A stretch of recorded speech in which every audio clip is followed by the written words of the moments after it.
I'm Ankur Chadda. I'm the product marketing manager here at Spirent. I work with application and security market segment.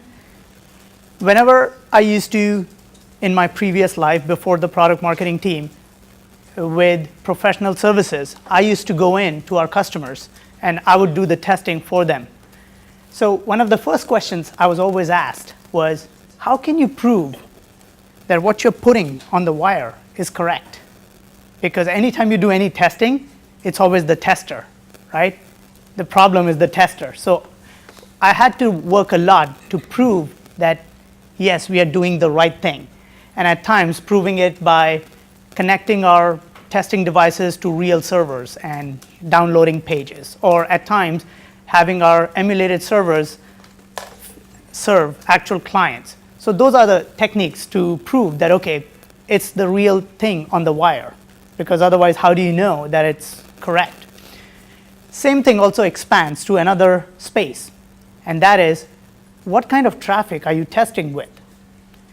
Because in the past, you might have seen some of the data sheets and some of the marketing documentation, you have pure vanilla flavored traffic, which was used to do the testing. But as soon as you do anything off the beaten path, which is what is typically your production environment, things fall apart. So my prediction is realism testing will raise the performance bar for mobile security. And why am I saying this? Just to give you a point of information, a data point here. Here is a graph showing 2009, 2010, and March 2011. Just 3 years of data. And it shows how the internet composition of traffic changed. So the bottom one, which you might not be able to see as clearly, is real-time entertainment. That increased tremendously. And our typical web browsing, which used to be bread and butter, that's what we used to just consider our internet to be for, started going down. So the point about this is, if our vendors, if our solutions are using test cases from even 3 years ago, they're already out of sync. You need to make sure that you keep on updating your testing solution and methodology. Another one is the data on the right. If you look at the top, few from the top, they did not exist 5 years ago, 10 years ago. But we have seen many of our solutions and test solutions have test methodologies which are a decade old, and that's what we have been testing again and again. So I wanted to give some information about the kind of devices which we are seeing to deal with today's scale. And when I say today's scale, I want to say that 3 examples here, the Checkpoint 61000, the Juniper SRX, and also the Crossbeam's X80S. If you look at the scale which they are looking at, 200 gigs, before that they would have much smaller. In the past, the expansion used to be 10% growth, 15% growth, 20% growth, but nowadays the devices are growing at 50%, 100% capacity. And we are seeing a huge leaps and bound jump in the performance. But while we are doing that, we need to keep in mind that our testing mechanism should also take into account how the production environment is changing, and we need to account for that. Just to give you an example of the scale, the Checkpoint solution here, they don't call it a 200 gig solution. They call it a 1 terabit ready solution. So that's the kind of scale people have their sight set on. On the Crossbeam side, we did a public test with them, which I'm going to talk about. That'll give you some more detail about the testing. And what does all of this mean? All of this means that you are growing, but you also need to make sure that you should be able to emulate your environment, and also make sure that when you turn on things, it does not reduce in performance. For example, same thing with many of our things, including some of our phones. If you start turning on multiple apps, the battery drains out. That's my experience for the last 2 days. I changed my phone.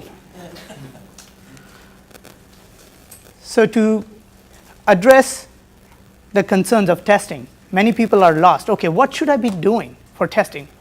is there an easy way to remember what all are the different aspects? We have introduced a concept called PASS. It's performance, availability, security, and scalability. So all these different things would have, for example, performance might have what's the time it takes for your data to come back? How does it perform? That could be one test. On availability side is when something goes down, how long it takes for things to come back up. On the security side, it could be if you are doing DDoS test, how does your performance get impacted there? Or is it still forwarding traffic? And on the scalability side, how many subscribers can you handle? So those are the kind of things you can do. These are just examples, but I'm going to focus more on the performance side today because I don't want to bombard you with all those things and 50,000 PowerPoint presentations. So we did a public test with Crossbeam X80S, and this was for mobile environment, that if this box is put into a mobile infrastructure, what kind of performance you can expect.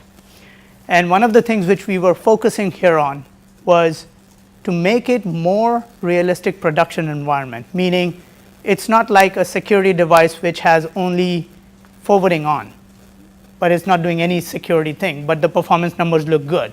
So in this test, we were having multiple things which were switched on, and there is the test report in the package which Salaja is going to share, and it shows that when we switched on and off different things, it did not impact the performance, and that's what we are looking at. And when everything is turned on, still the performance was what we are talking about. It's not like 1/10 of what we are talking about here. Another thing on the traffic side is it was not just vanilla HTTP traffic. We were doing HTTP, we were doing DNS, we were doing some SMTP, POP3, because that's what a typical user would do. Like you have your phone, you're doing email, HTTP, you're doing DNS, and that's a very common thing. So it's a combination of things which you're doing. So to circle back, realism testing will raise the performance bar of mobile security. So you But are actually pumping 100 gig of application level data through that device. absolutely. Absolutely. Just wondering, were you also able to figure out whether the device actually does what it claims it does? So were you feeding some false data to filter it or something? Yeah, so what we were doing is we did, in a typical mobile user would have percentage of HTTP traffic and a percentage of mail traffic and a percentage of other things. So we modeled a typical user as that and then scaled it up to create the traffic mix. And you can get more details in the actual test report, but if you have any more specific question around the discussion, we can talk about that too.